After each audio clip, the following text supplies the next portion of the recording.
Hello বন্ধুরা, নমস্কার। Tapasi kitchen থেকে আপনাদের সবাইকে স্বাগত জানাই। আজকে ফুলুরির তরকারি করব আলু দিয়ে। তা দেখুন, আগে দিয়ে দিচ্ছি লবণ। এই দেখুন, এবার দিয়ে দেবো একটু হলুদ গুঁড়ো, দিয়ে এবার মেখে নেব। দেখুন, কাঁচা লঙ্কা কুচি আমি দিয়ে দিলাম, দিয়ে এবার ভালো করে মাখবো। দেখুন, ফুলুরিটা রান্না করার জন্য এখানে নিয়ে নিয়েছি একটা সিদ্ধ আলু, আদা, রসুন, পেঁয়াজ, কাঁচা লঙ্কা, টমেটো।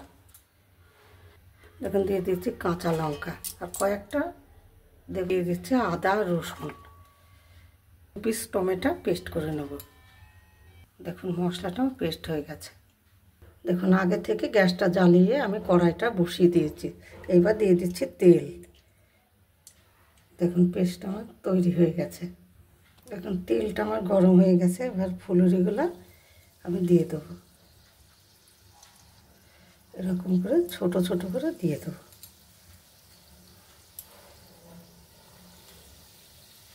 দেখুন বন্ধুরা, এই তরকারি খুব ভালো লাগে, ফুলুরির তরকারি। এরকম করে সবগুলো আমি ভেজে নেব। এখন এবারে এক এক করে আমি উল্টিয়ে দেবো। কত সুন্দর ফুলেছে বন্ধুরা। আর এই তরকারিটা খেতে এত সুন্দর লাগে, মাছ মাংস ফেল হয়ে যাবে। আপনারা করে খাবেন, দেখবেন খুব সুন্দর লাগে।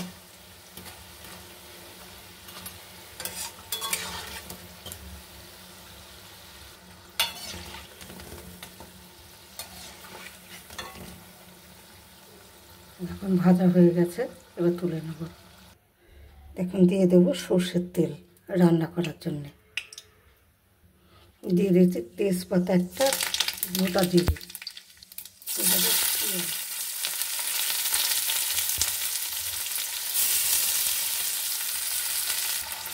পেঁয়াজটাকে আমি ভালো করে লাল লাল করে ভেজে নেব।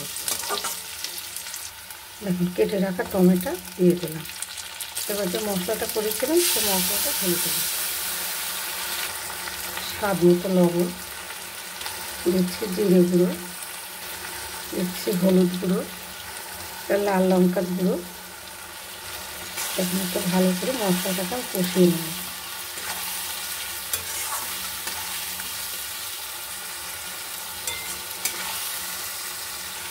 যে আলুটা সিদ্ধ করে রেখেছিলাম সেই আলুটা আমি তুলে দিয়ে মশলার সাথে একটু কষিয়ে নেব। দেখুন, আলু মশলা আমার কষানো হয়ে গেছে। এবার একটু জল ঢেলে দেবো।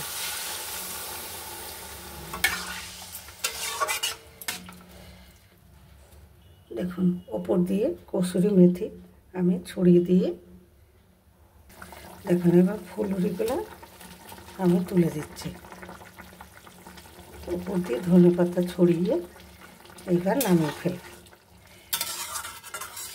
বন্ধুরা, যদি ভিডিওটা ভালো লেগে থাকে তাহলে লাইক, শেয়ার, সাবস্ক্রাইব করবেন আর কমেন্ট করতে ভুলবেন না।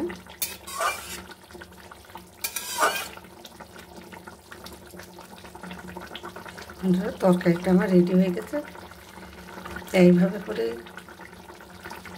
রান্না করলাম।